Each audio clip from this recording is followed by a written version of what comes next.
Good morning. And good morning. Let us thank God for another day. There's a lot of us seem to wake up thinking that the world owes something, but it don't. It simply teaches us lessons, and it purifies us and prepares us for the journey ahead, the journey after this life. That's what life owes you, a lesson. If anything, the lesson is yours. There's Helios, Autumn Ra once again. I call the sun, like an even we call it Big Red. They go Big Red up there. Where Big Red at? Say Big Red will be up in a minute. Big Red. Funny thing about the sun, it's like the sun, thousands and thousands of years ago, there were civilizations.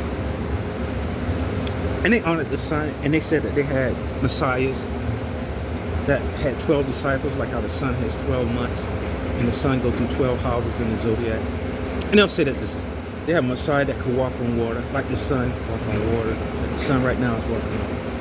And they'll say that their messiah brings things back from the dead, like how the sun in the spring equinox brings the ice and the animal and the plants and all things back to life. And all the trees and the forestry back to life, and the grass turns back green.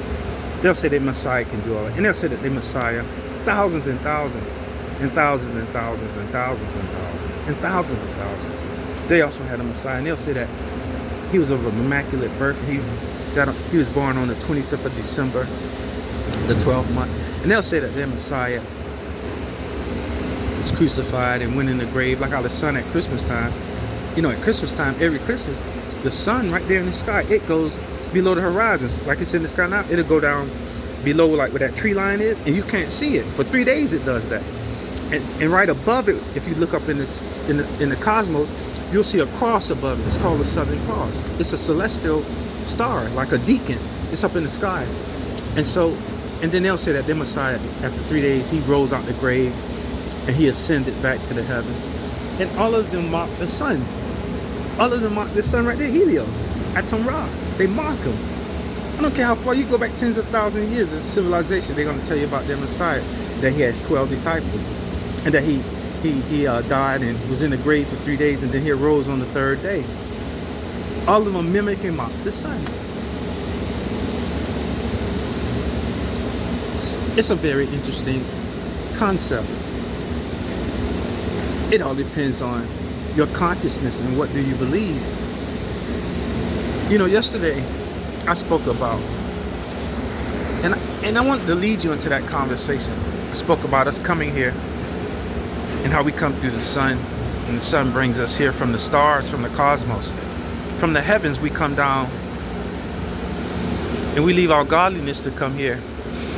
And you know, in that conversation, I wanted to put you there because I wanted to get you to this point. Because inside that conversation, inside those thoughts, I gave you the idea that people don't want to leave here.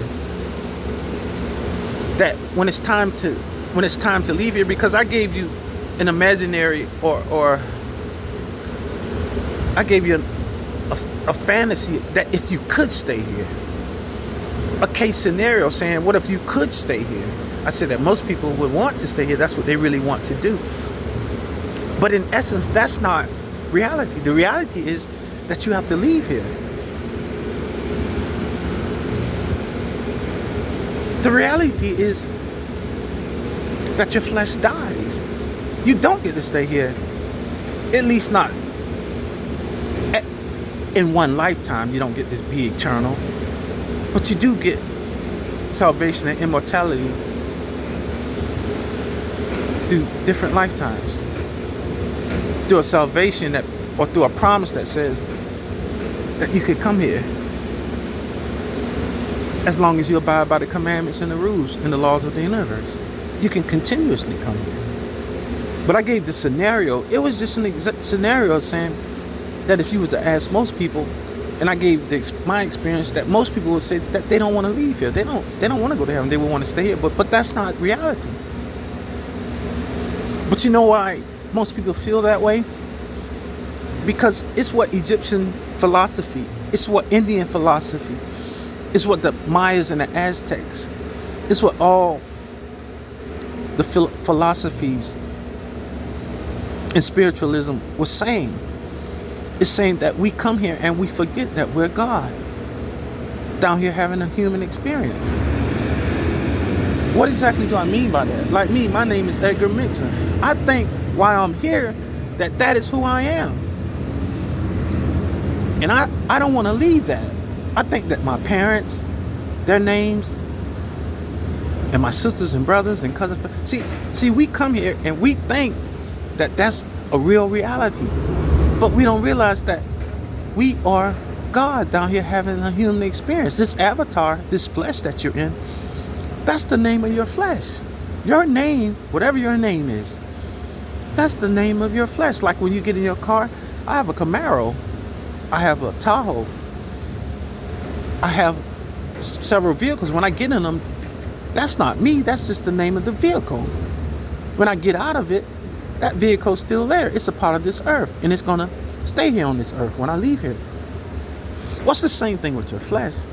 But you really think, and see, that's what they say in those philosophies, that when we come here, we forget. And see, that's the purification here. Can you remember that you are God? And you're down here having a human experience. And then we get caught up in what is known as set. We get caught up in the lower world, in this world down here, and we get caught up in our ego and our personality. And that's who we think we are. And so we're saying like, this me, my name, Edgar. I don't want to leave Edgar. This is who I am.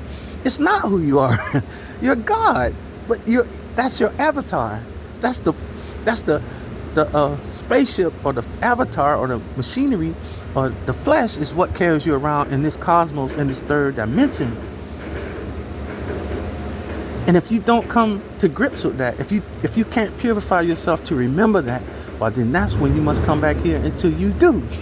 Because you get what I'm saying? And that's why I wanted to lead you into that yesterday, because what I was saying is most people, they get here and they don't want to leave because they think that personality, that ego that goes through all those different experiences, high school, that's who I was. I went to this high school. That's who I am. And I lived in this neighborhood. That's who I am. That's not who you are. That's just the experience that you had while you're here in this lifetime. But when you leave here, even your parents that have left here, all of them, we all become back one. We're just one soul, one body, one being. One. It's just one soul. And it divides into different individualisms or egos. It goes into different egos. You, your sister, your brother, your cousin, your mother, your grandma, different, but that we are all one soul. But the fight down here is can you remember that? Or do you believe that you are who you are? And that's what they mean by the illusion. See, you get here and you have the illusion that you are who you are. You don't think that you're God. And when you forget, they call it the ignorance of being here. And that's why you go through pain. That's why you go through sorrow. That's why you believe that, man, what I gotta do tomorrow, and I gotta do this, and I gotta do. You don't have to do any of that, because you stop believing in pain and suffering and death and all that. You believe in that. But before you came here, none of those things existed, because they don't exist, because you're God. You're part of Source, God. And you're being that. None of that has any significance to you, because none of that is a reality in the real reality of you. But your being here makes you believe in all that, and then you accept that, and then you experience karma. You accept you accept the illusion. You say, that's who I am.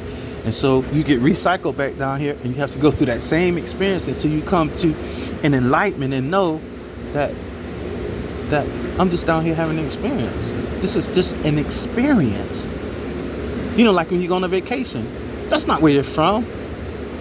You know, that's not where you grew up. It's just a vacation. You're just having an experience, and you got to go back to your world. It's the same thing with your spiritualism.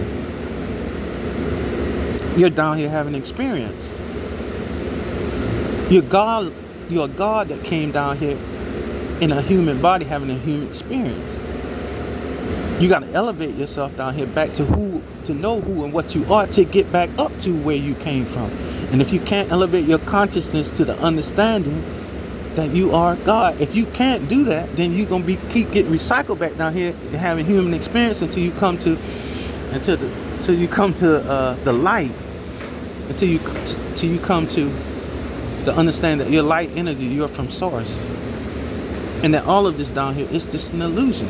That's why it's in ancient times they say anything you do to me, you're doing to yourself. Anything you steal from me, you're stealing from yourself. Because you don't even understand that we all are one. I'm talking about white, black, racism, hate, war, crime. None of it is what we are. We all are one soul. One. If you trespass against me, you're trespassing against yourself. That's why in the Bible says you dig one grave, you might as well dig two. Dig another one. Because what you're trying to do to me, you're doing to yourself. Because I'm a part of you and you're a part of me. Everything and all is one. And that's our wrestle with the devil. That's our purification. That's what we can't acknowledge while we're here, because we actually believe that we are our ego, that we are that person, and that person dies, and that's it. That's not what happens. It's not true.